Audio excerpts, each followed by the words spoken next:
in 2006 to go to Togo, West Africa for a total solar eclipse. I've been a lifelong astronomy interest and fan, and just an amateur astronomer, and did things for school groups and such, and always wanted to do a solar eclipse. It's a magnificent thing. It's a great opportunity. We had medical doctors that I knew that went to our church, and they sold their practice in Berkeley Springs, West Virginia, and went to Togo. And we were in contact with them over the years while they were serving in Togo, serving at a hospital over there in a very poor third world country. And but we kept in touch. Well, as I looked ahead at my bucket list of hoping to go see a total solar eclipse sometime, I noticed one going across West Africa. And I thought, wonder if it'd be near where these doctors are serving in this hospital. And as it got closer, NASA has great material. The astronomy solar eclipse expert for NASA is a man by the name of Fred Asperneck. He's been doing that for years, and he has all the data for you for any solar eclipse, past and future. And so what I'd like to share tonight is the opportunity I had to go there, and also we want to talk about an upcoming eclipse in the United States. The central United States has not had a total solar eclipse, I think, for over a century. And it's been a long time. We've had a few solar eclipses that clip the edges of the United States. In a little over 4 years, we're going to have a total solar eclipse here, and I thought it might be something we might want to think about tonight as we think ahead how the tri-state astronomers could be involved in that. When I went to Togo, I didn't have much experience with photography at all in terms of taking anything of the sky, so I tried to read up on what I'm going to do to get pictures of a total solar eclipse. I realized I learned I needed filter paper, something for my camera lens, and I was going to have to create some kind of holder for it to put over the camera lens. And so I kind of bought the filter paper and created my own little device. I read about how to do it, but I thought I could design my own amateur holder, cardboard holder for the filter, the cap or the shade for the camera. As it turned out, I didn't get very good pictures. I should have followed the instructions. But when I got to Togo, when I got there, the people there at the hospital and at the location were interested in seeing the eclipse. They had heard that we were coming and there was going to be an eclipse. There was a lot of news in West Africa about it, but not so much news in the United States. But when I got there, I ran into one of the first persons I met was a lady by the name of Judy Bowen. She's worked over in Togo, West Africa for over 20 years, and she does print materials needed for their mission. But one of the things that she produced was calendars and postcards and things like that. And she's also produced this book, a great book, a lot of beautiful pictures of nature. She has a really nice Nikon camera, D200, and she was taking pictures and producing great quality professional pictures. And before I left, I thought, well, I have this excess filter paper, I'll take it along. And I'll put it in my suitcase, and I don't know what use I'll have for it. Maybe I'll make myself another filter or something. When I got there, one of the first nights I was there, and we were about 10 days before the eclipse, Judy came up and I saw her camera, and she said, what settings do you use to get a solar eclipse? Now, this is a girl that had taken lots of nature pictures of butterflies and flowers and bees and birds and everything else, but she'd never done anything in astrophotography. I said, well, it's not so much the settings on your camera, it's you need this filter paper. And it suddenly occurred to me, this is why I brought this filter paper along. So I gave her the filter paper, and she got online and read how to make your own homemade solar filter. Using the paper that I brought along, she got on there and built her cardboard cap for her camera and put it over the end, and she did it the way you're supposed to by the specs. And the pictures you're going to see tonight are all due to Judy being able to figure out what to do and how to do it correctly. And she got some nice pictures, and in fact, her picture, one of the highlights of any solar eclipse is if you can get a diamond ring. And Judy captured, first time she'd ever done anything like this, of any kind of photography like this, using a cardboard cap. She's got a picture of a diamond ring that's been used in Astronomy magazine 3 times. And this is the diamond ring that Judy captured. It was featured on the Sky Guide 2008 of Astronomy Magazine's Sky Guide for the year. So without further ado, I'll show you her setup and some other pictures of what we saw as we think about the solar eclipse of 2006. What a wonder to behold. This was March 15th to 31, 2006. We were there to visit some friends working in a hospital in a very poor country, the Hospital Baptiste Biblique, and the country was a day to Togo. to see a total solar eclipse and to see their work there, but I really was looking forward to the eclipse, and they were looking forward too. A little bit of background. I think most of you know the basics of an eclipse, but there's 3 key factors that have to happen to make an eclipse work. You need it at a new moon. A solar eclipse only happens at a new moon. Lunar eclipse happens at a full moon. So it only can happen at a new moon. To have a total solar eclipse, the moon's got to be near perigee, where it's closer to the Earth than it is at apogee. If it's not closer at perigee, you're not going to get a total solar eclipse. The third thing that has to happen is the moon must be one of its 2 monthly nodes.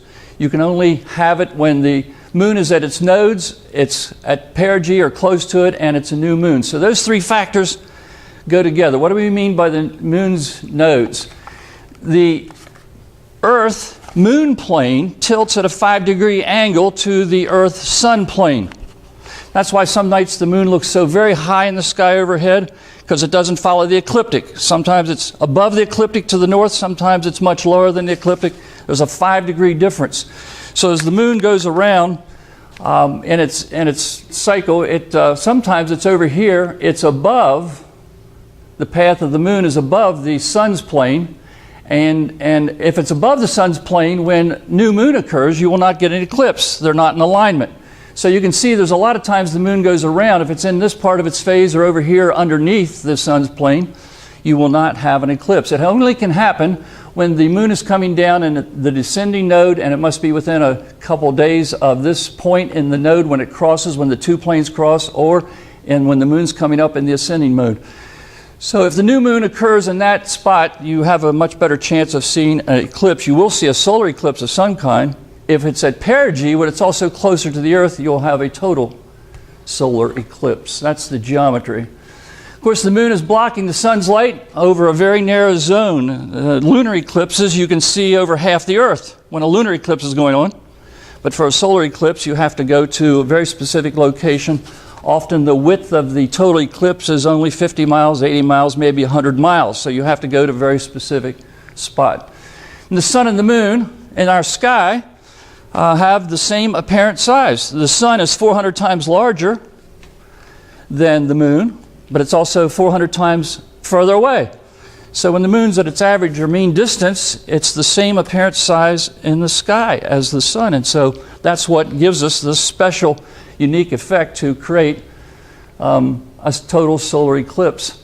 It's a pretty marvelous thing. As far as we know, this doesn't happen elsewhere in the solar system or anywhere else that we're aware of. Our moon, compared to the Earth, is pretty large. Our moon is close to 25% of the Earth's diameter. It's about 25%. Other moons in the solar system, most of them are less than 1% of their planet's diameter.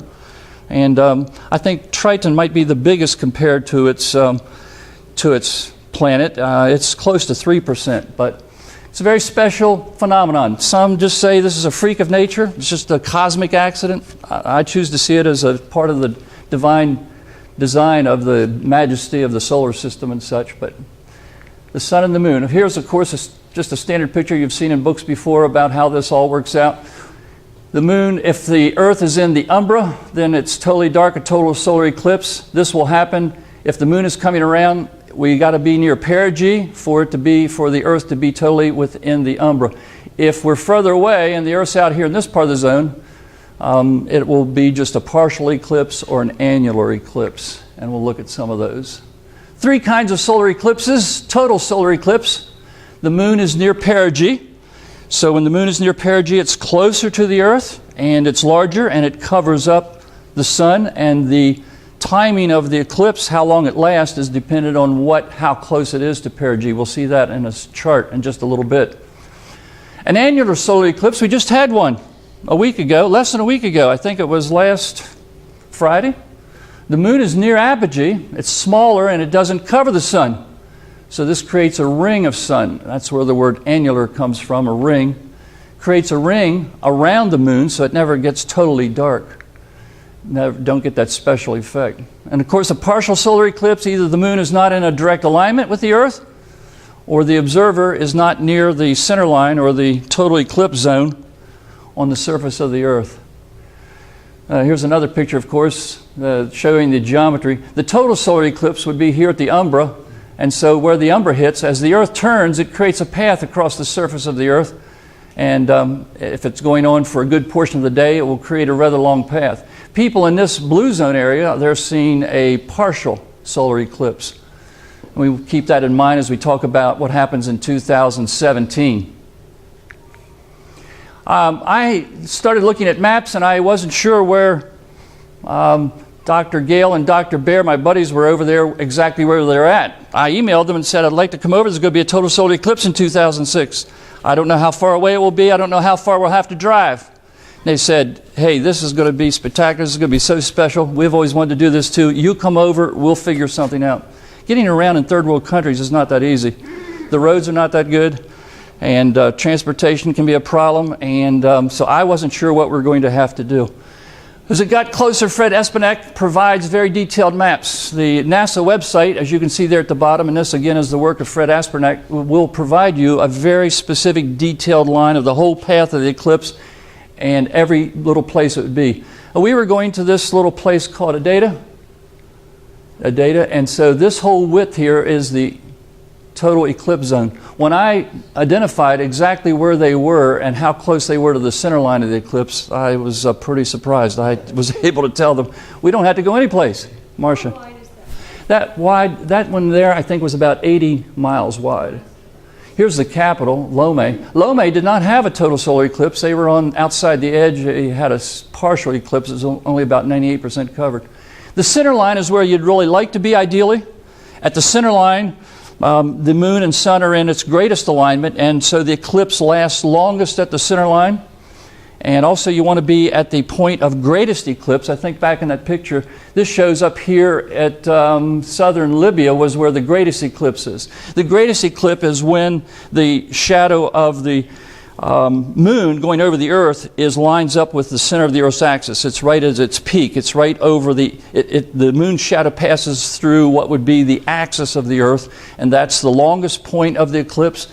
Now, when you talk about not being at the center line, you're only usually losing a few seconds.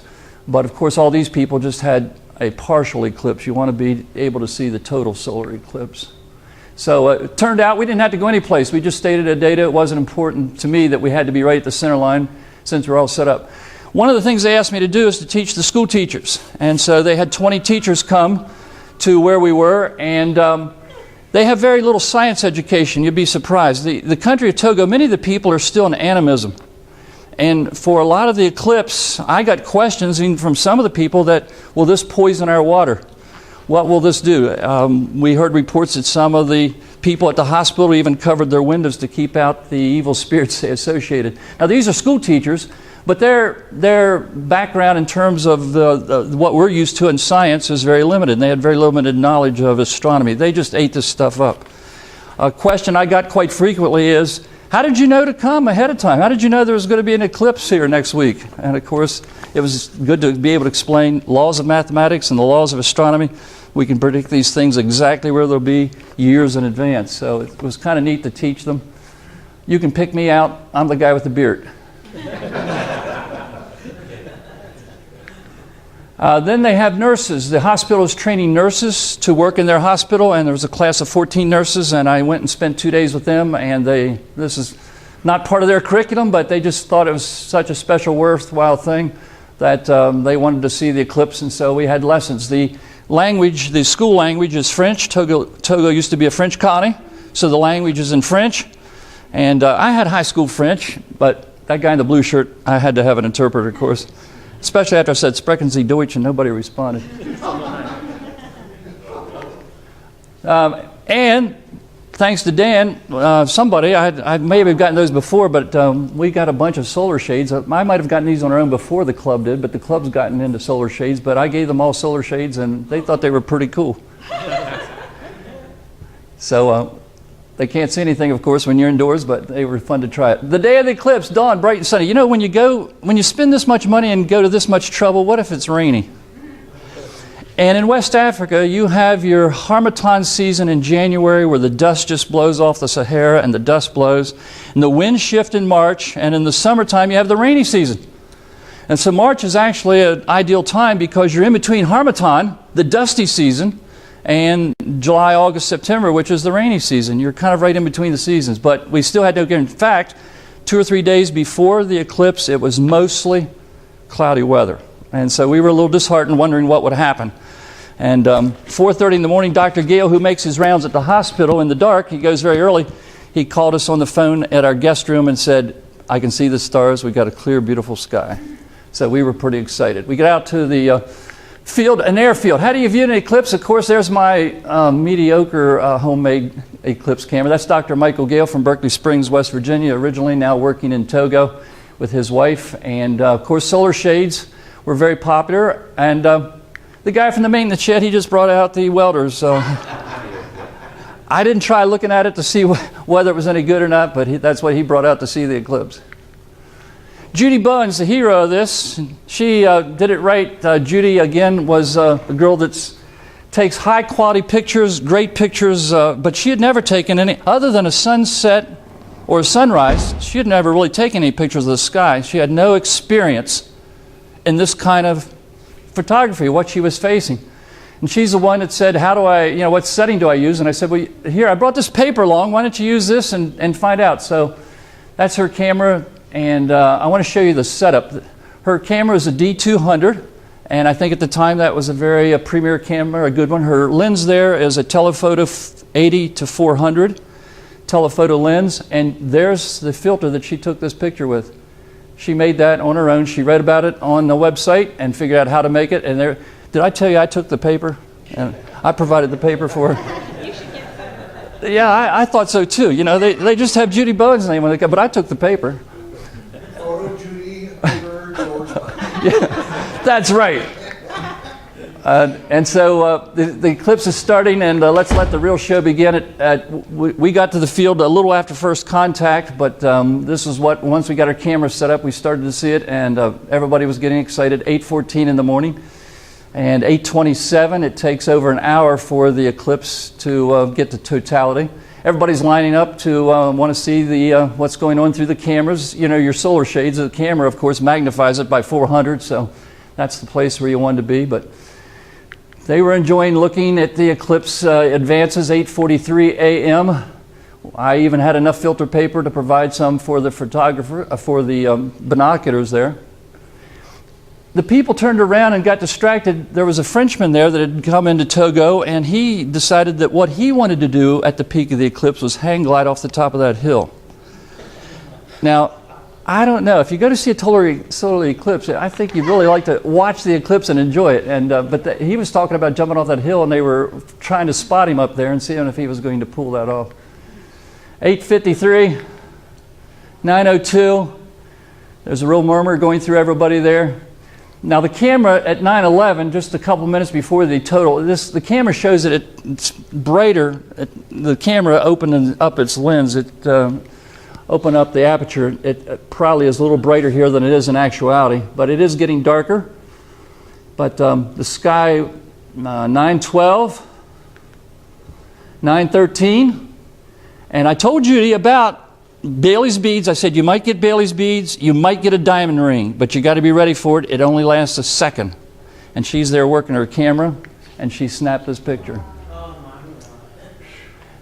And that's one of the best pictures I've seen in any magazine of a total solar eclipse. And how she got that, only God knows. But yeah, you can see the flares. You can see the prominences, the flares there, and her camera recorded the exact second.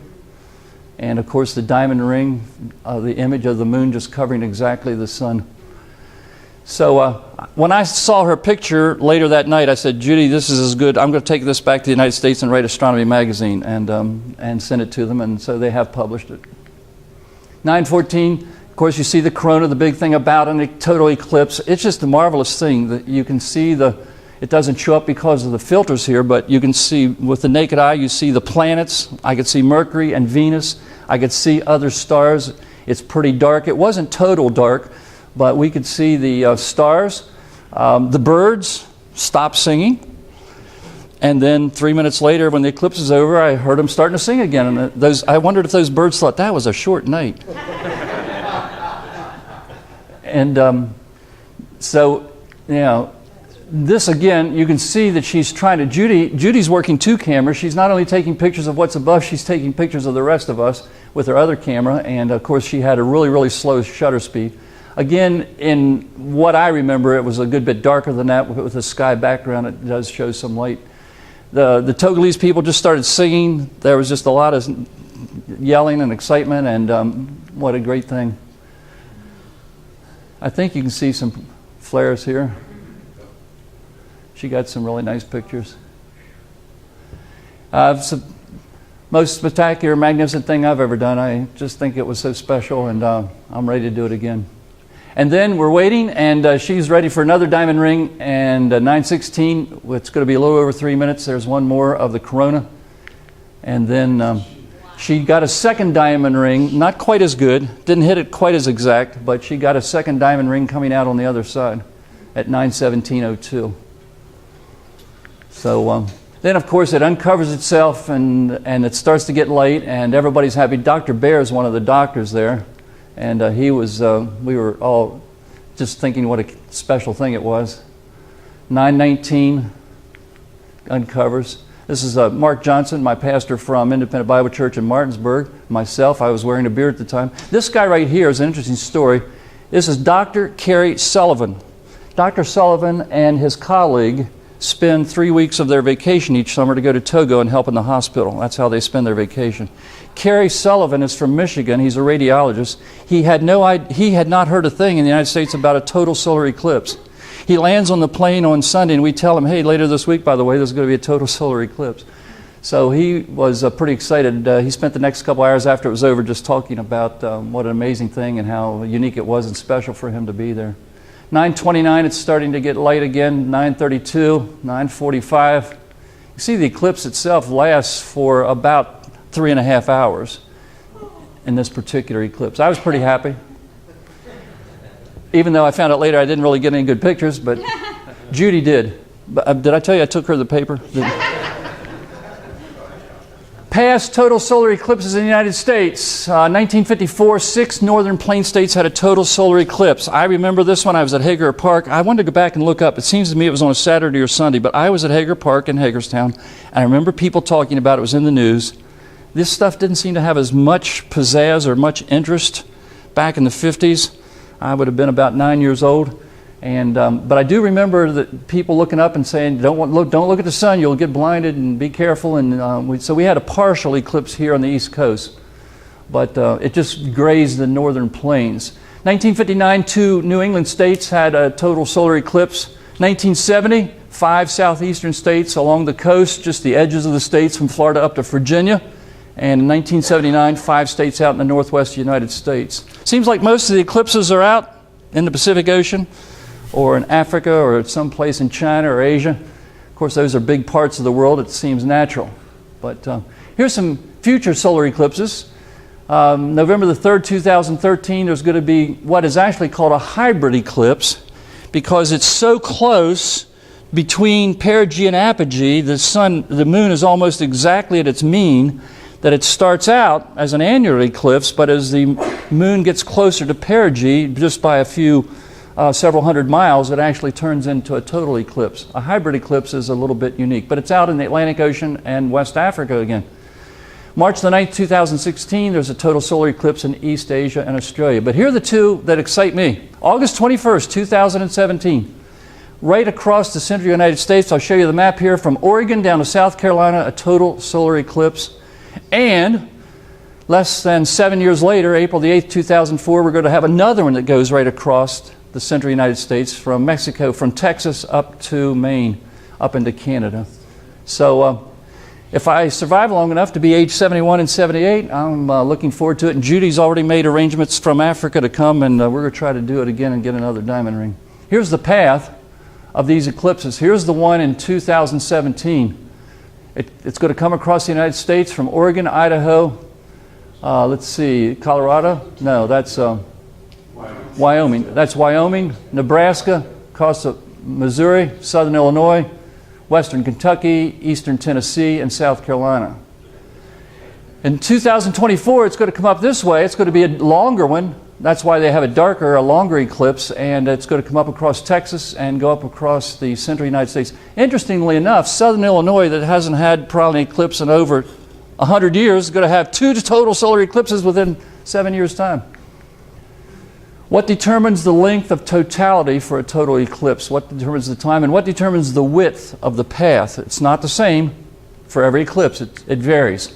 The answer is the time in the moon's anomalistic month, that is, whether it's at perigee or apogee, and then the association of the moons to its nodes. How close? Is it right at its nodes, or is it a little bit off? And that will determine the length of an eclipse. Here's the one that I was able to see in 2006. And the eclipse peak was at 9:15 a.m. Universal Time. And the difference, here's perigee. Perigee was at 6:13 a.m. on March the 28th. The eclipse was on March the 29th at 9:15 a.m. So there was only 27 hours difference. So when it's close to perigee and the new moon, that's when you get a longer eclipse of 4 minutes and 6 seconds.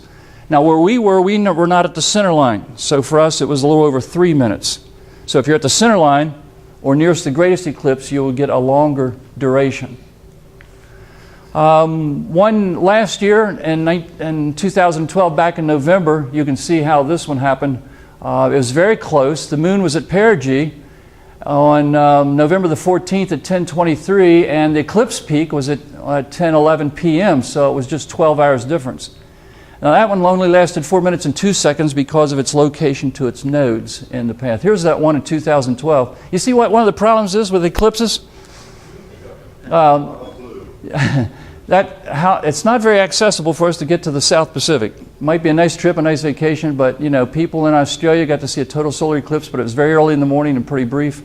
And the eclipse path was out in the ocean. Of course, the Pacific Ocean itself makes up probably 40% of the Earth, so that's why so many of them are out there. We just had an eclipse last week, solar eclipse, but it wasn't a total solar eclipse. And you see the perigee of the moon was on April the 27th at 7:49, but the eclipse peak wasn't until May the 10th, so therefore it was 12 days later. The moon was closer to apogee, meaning it's further away, it didn't cover the sun. So you only have an annular eclipse in that case. I don't know if you remember, in May of 1984, we had an annular eclipse here in Maryland, in this part of the United States. We had a really nice annular eclipse, but that was 29 years ago, but again, it was the same thing. And then November the 3rd this year, there's going to be a short eclipse, 1 minute and 40 seconds. You can see the connection there to the moon's perigee, 9:29 on the 6th, but it's 3 days after the eclipse peak, so it's not too far away from perigee, but that means it's a shorter time because it's a 2-day and 20-hour gap instead of like a 12-hour gap. And then the one we're having on the 17th, 2017 rather, August the 21st, that's the moon perigee's August the 18th, so it's 3 days and 5 hours later to the eclipse peak, so that's a shorter duration of the eclipse, but still going to be total. And then April the 8th, the one in 24, it's really close. It's only 1 day apart, about 24 hours between moon perigee and eclipse peak is only 24 hours, and so the eclipse will be a really nice long one. Here's a map. I have a couple of these copies of this map. It shows the, this is from Fred Aspernak's NASA website, and they'll tell you the duration of the eclipses and all the errata you want on the moon's location, the sun's location, and the path of the eclipse. Again, because of the laws of planetary motion and all the math, we can do this far ahead of time.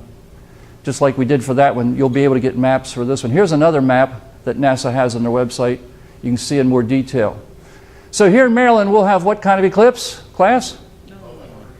We'll have a partial. Yeah, we'll have a partial. Probably wherever we're at, about 80% of the sun would be covered.